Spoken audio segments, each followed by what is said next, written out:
Hello, welcome back. I hope this is going to be a quick video, but I never know.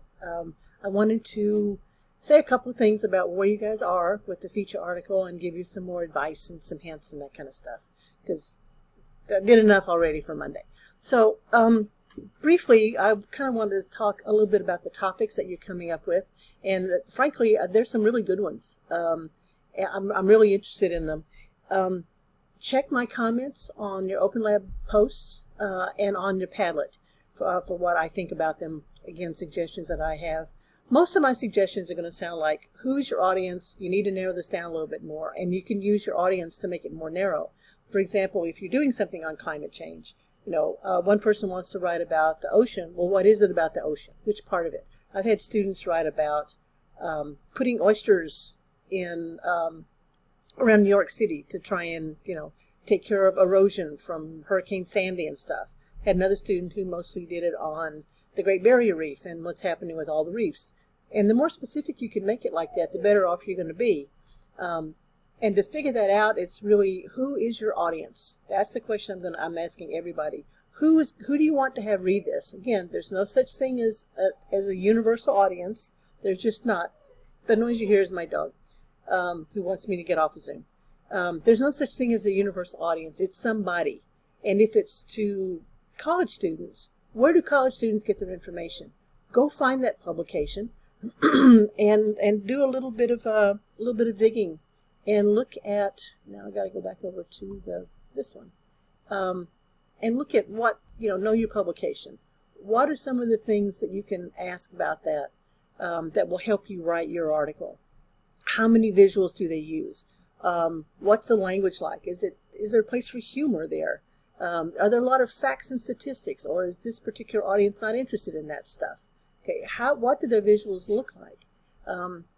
So go look at the publication or the thing that your audience gets their information from to help you sort of narrow down and focus on what you want to say and how you want to say it. So that's part of it.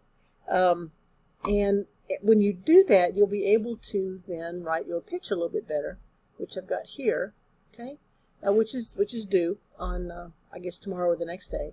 A pitch is really, it's not what you wrote about the questions that you were asking. Those are some great questions. I learned more about you all than you probably wanted me to know, but there we go. This pitch is really targeted toward what you want to write about, okay, and these are the things you're gonna write, right? Your post can look something like this, although you don't have to have these little things in here, but you can just write the sentences. So this is the hook, something that gets the editor's attention, and write this as if you're writing to the editor or the person who's in charge of this publication. You can think of it as me, although I wish, but that's who you're targeting this to, is the editor of the publication, to convince them that your article should go there. Right, so what's the hook? What's going to get their audience, their attention? And then if there's a problem somewhere, you can talk about what the problem is. And some of you are doing that. Okay. Audience appeal, and this is where you need to do a little research on that publication to see who the audience actually is.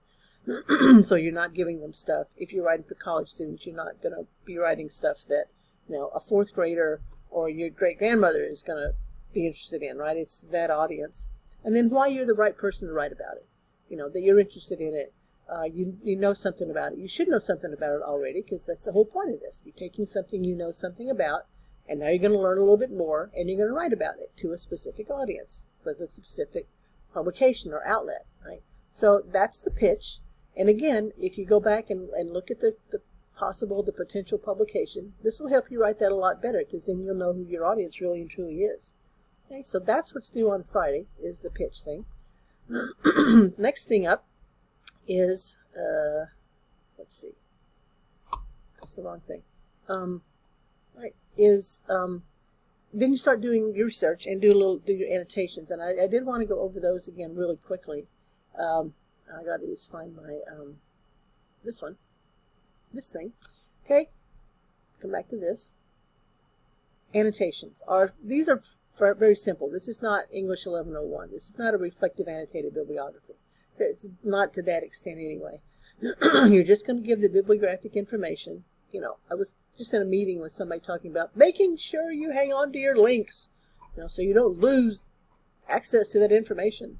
Okay, so you got a couple of sources, and then you write this short little thing where you look at what's in there, so that you can remember, and then why is it useful for what you're writing, and then how is the writer getting the message across? Why did you know, it's sort of, why did I pick this one as a source? It usually has to do with how it's written and what information was in there. Okay, so this is about the author's craft, and then pick a quote. You know, that's something you may want to use in your article. And I know it says doesn't count towards your word count, but you know, I don't care. But you know, this is what each annotation looks like. If you are stuck with where to go look for things or questions you want to ask, you can play the KWL game, KWL Plus game, which is actually on the site. You write down, you do this in 5-minute chunks. You set your timer for 5 minutes, and you write down what you already know about the topic, and then timer goes off. Okay, now you start asking questions to say what I don't know about it. Who, what, when, where, why, and how. You know, when did this start? Who's got the authority to do something? Why should we care? Right? All this kind of stuff. Then 5 minutes, do some quick research for 10 minutes. Go out and Google all you want. And then at the end of 10 minutes, then you take another 5 minutes to make notes on what you learned.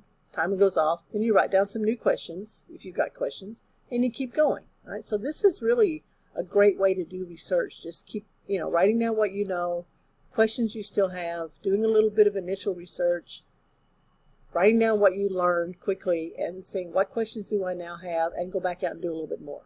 Right? So it's sort of a continuing process until, the thing about research is you can do it until the world looks level. So you don't want to do that. You know, so you come to a point where you say, I've got what I need. Everything is telling me the same thing over and over again. I'm just going to stop. The two best sources, I'm going to do this really quick little bibliographic, annotated bibliography, and I'm going to put them in the Google Drive.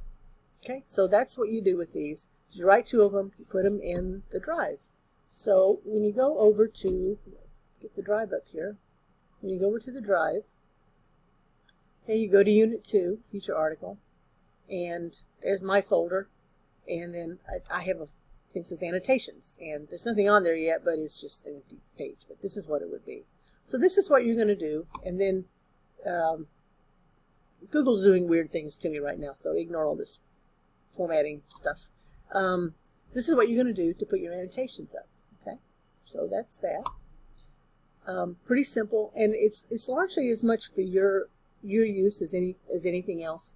So you'll know where to find these 2 sources and go back and look at it and remember that that's exactly what you want to do. Okay, so that's that. Topics, narrow them down. Look at my notes. Look at think about where you want to publish this thing and analyze that publication a little bit to give you some help on how you might target, what angle, we call it angles in journalism, what angle you're going to use, what slant you're going to take on the thing. Do these short little annotations, and then you get ready to write your feature. Now I have a couple of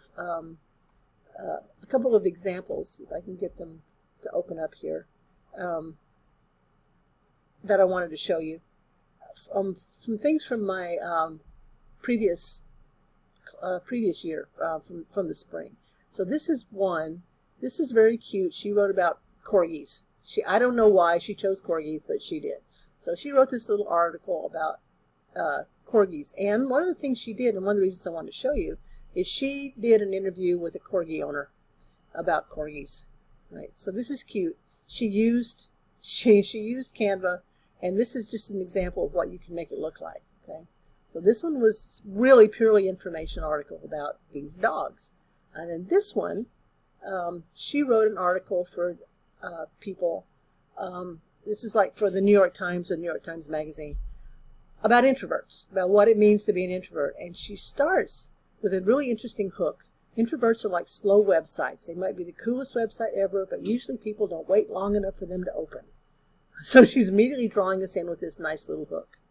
Okay, and then here's our nut graph, and she starts giving us information, and she kind of keeps going from there.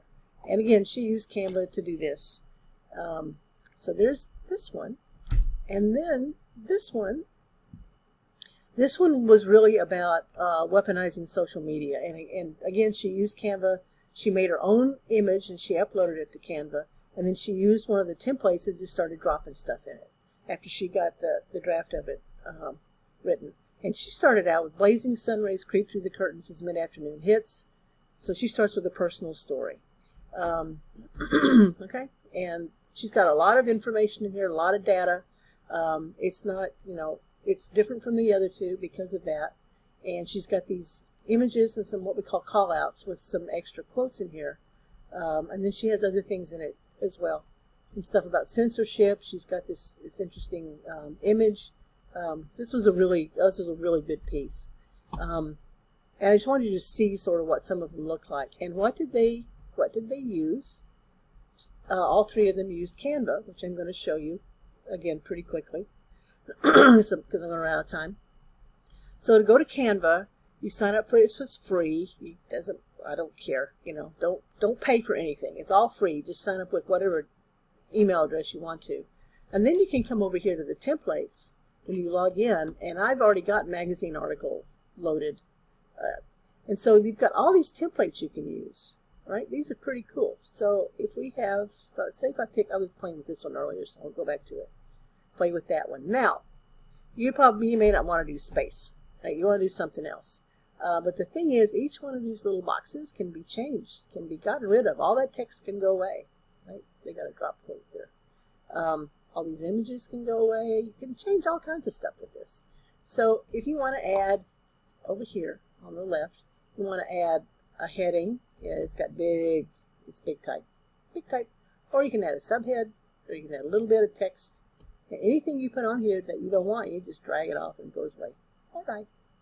You want to change this picture? Fine. Now this is where you get the fun starts.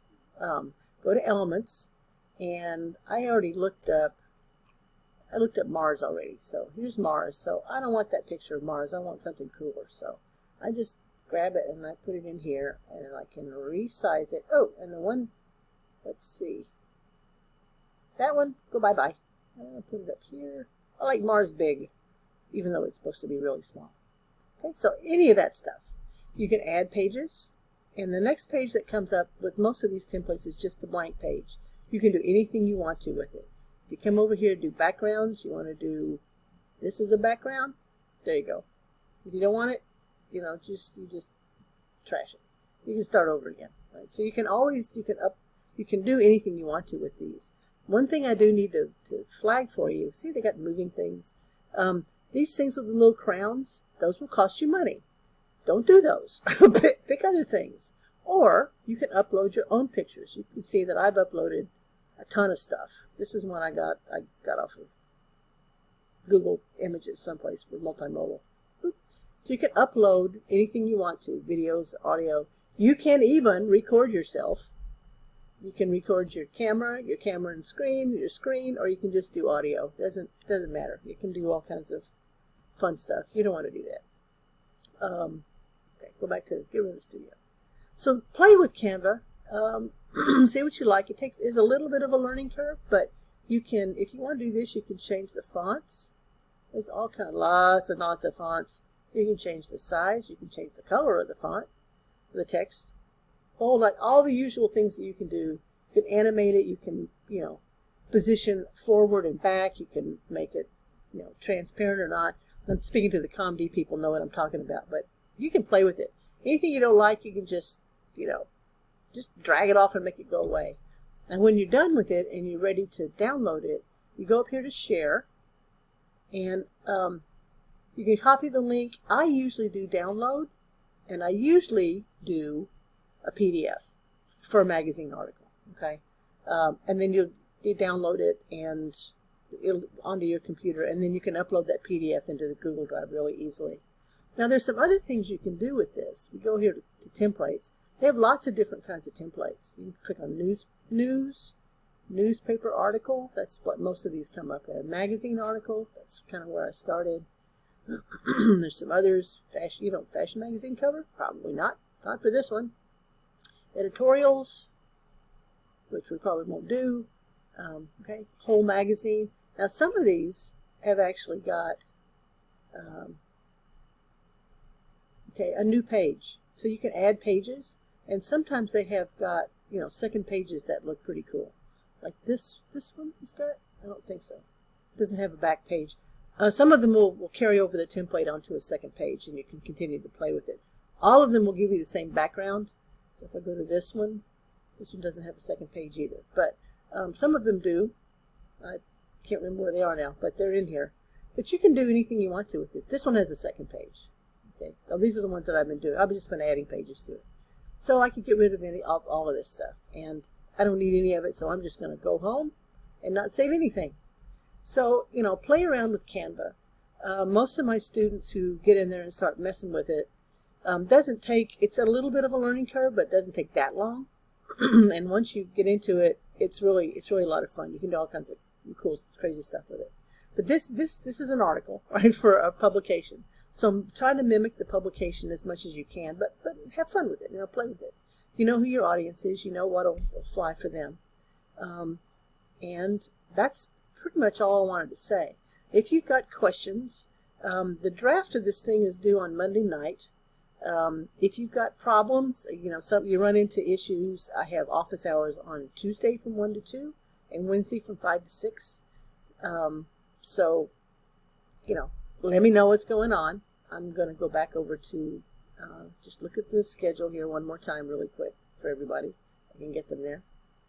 All right. There's all of this stuff. Right? Here's the summary of it. Here's where we are.